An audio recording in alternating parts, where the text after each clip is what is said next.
આવું હનુમાનજીનું મંદિર તો મેં પણ પહેલી વાર જોયું, ચોર વડલા વાળા હનુમાનજી. તો ચાલો એનું રહસ્ય જાણીએ. 5 કિલોમીટર ગાડી અકાલીને અમે આવી ગયા એ જગ્યા ઉપર. આ જગ્યા વિશે આપણને તો કઈ માહિતી છે નહીં. અહીંયા લઈને આવ્યો છે આપણો ભાઈબંધ, તો ચાલો એની મુલાકાત કરાવું.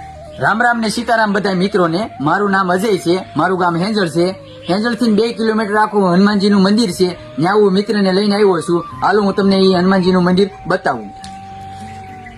આવીને મેં કરી લીધા હનુમાનજીના દર્શન. તમે પણ આવી જગ્યા ન જોઈ હોય તો તમે પણ દર્શન કરી લેજો. આ જગ્યાનું રહસ્ય તો મિત્રો એવું છે કે પ્રાચીન કાળ વખતના જે ચોર લૂંટારા હતા, દાણ ચોરીનો માલ લાવીને આ વડલામાં જે હંગરતા, ત્યારબાદ હનુમાનજીની મંદિરની સ્થાપના કરવામાં આવી, જેના લીધે ચોર વડલા હનુમાન તરીકે આ જગ્યા ઓળખાય છે. ચાલો હું તમને આગળ માહિતી આપું. મંદિરની એક્ઝેક્ટ બાજુમાં કાળ ભૈરવ અને કમળાઈમાનું મંદિર પણ આવેલું છે. જે આ તમે સમાધિ જોઈ રહ્યા છો એ જ સમાધિ છે કે જ્યાં 2 ચોર લૂંટારા દાણ ચોરીનો માલ આયા છુપાવ. જે આ તમે વડલો જોઈ રહ્યા છો એ ખરેખર એક જ વડલો છે, પણ એક વડલામાંથી 2 વડલા કરીને વચમાં હનુમાનજીનું મંદિર બનાવવામાં આવેલું. આ જગ્યા ઉપર અમને તો ખૂબ જ મજા આવી. તમને કોઈને વિડીયો જોવાની મજા આવી તો કોમેન્ટમાં જય શ્રી રામ લખવાનું ભૂલતા નહીં. સારું, હાલો તો મિત્રો મળીએ આગલા વિડીયોમાં. જય શ્રી રામ.